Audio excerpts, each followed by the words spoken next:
ഇനിയിപ്പോൾ എല്ലാവർക്കും ഈ ആയുർവേദത്തെ പറ്റി പറയുമ്പോഴുള്ളൊരു മിസ്കൺസെപ്ഷൻ ആയിരിക്കും, അതായത് പ്രായമായവർ മാത്രം ആ ഭാഗത്തേക്ക് പോയാൽ മതി, പ്രായമായ കാറ്റഗറിക്കുള്ള മാത്രമാണ് ആയുർവേദം എന്ന് വിശ്വസിക്കുന്ന ആൾക്കാർ ഇപ്പോഴും ഉണ്ടായിരിക്കും ചിലപ്പോൾ. ഇങ്ങനെ ആയുർവേദത്തിൽ ഇങ്ങനെ പ്രായ വ്യത്യാസമോ പ്രായഭേദമോ ഒക്കെ കൺസിഡർ ചെയ്യേണ്ട ആവശ്യമുണ്ടോ? എന്താ ഡോക്ടർ പറയുക? ശരിയാണ്, ആയുർവേദം എന്ന് കേൾക്കുമ്പോൾ പലപ്പോഴും ആളുകളുടെ മനസ്സിൽ കയറി വരുന്ന കുറേ കാര്യങ്ങളുണ്ട്. ഏറ്റവും ആദ്യം ആയുർവേദത്തിന് സൈഡ് എഫക്ട്സ് ഒന്നുമില്ല.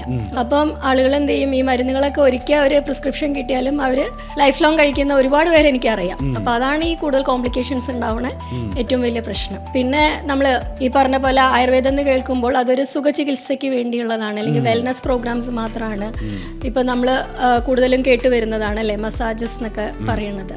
അപ്പോൾ ഇതൊക്കെ വളരെ നിർഭാഗ്യകരമായ അവസ്ഥകളാണെന്നാണ് എനിക്ക് പറയാനുള്ളത്.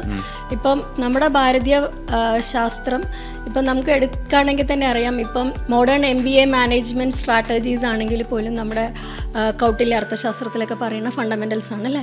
അപ്പോൾ അതേപോലെ തന്നെ വേദത്തിൽ ഒന്നും തന്നെ പറയാതിരുന്നിട്ടില്ല എന്നുള്ളതാണ് നമ്മൾ മനസ്സിലാക്കേണ്ട വലിയൊരു സത്യം.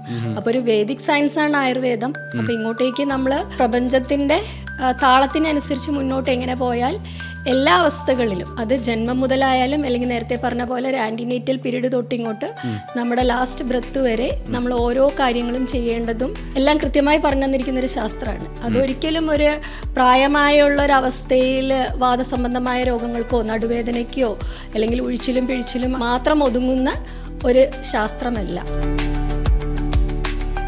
Jeevanium Medipolis, rooted in life, rising in care.